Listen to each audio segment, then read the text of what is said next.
Она служила в тюрьме уже 10-й год. Лора Рид считалась железной, без эмоций, без привязанностей. Ее уважали, но держались на расстоянии. Она не задавала вопросов, просто выполняла работу, сопровождала, проверяла камеры, подписывала бумаги. Смертные приговоры были для нее частью рутины, как утренний кофе, неприятно, но привычно. В тот день все началось обычно. В блоке смертников царила вязкая тишина. Один из заключенных, Майкл Хёйнс, должен был быть казнен через сутки. Его дело гремело когда-то в новостях. Жестокое убийство, холодная улыбка на фото, тысячи комментариев. Для всех он был чудовищем. Для Лоры — просто номер в журнале. Когда она вошла в камеру, Майкл сидел на кровати и смотрел в потолок. В его взгляде не было привычного страха, только усталость. «Рид», — сказал он спокойно, — «можно попросить об одном, последнее желание». Она не ожидала. Обычно просят кофе, письмо, сигарету.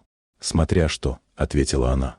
Он протянул ей тонкий лист бумаги. Там детский рисунок. Дом, солнце, две фигурки, держащиеся за руки.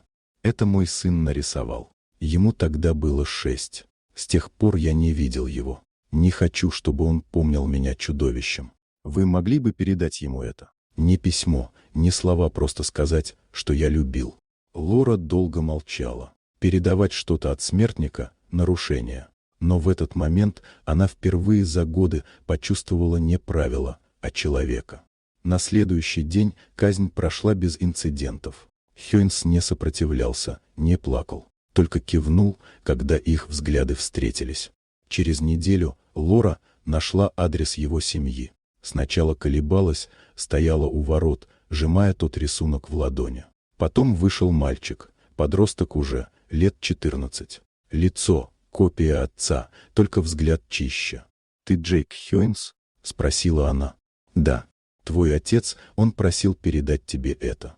Мальчик взял рисунок, долго рассматривал, потом тихо сказал. Он все-таки помнил. Лора кивнула и пошла прочь. Без формы, без удостоверения. Просто женщина, которая впервые сделала что-то не по долгу, а по совести. Позже, в рапорте, она написала сухую строчку. Заключенный Хёйнс. Исполнение приговора прошло без нарушений. А рисунок мальчика она помнила лучше, чем любое дело, которое когда-либо закрывала.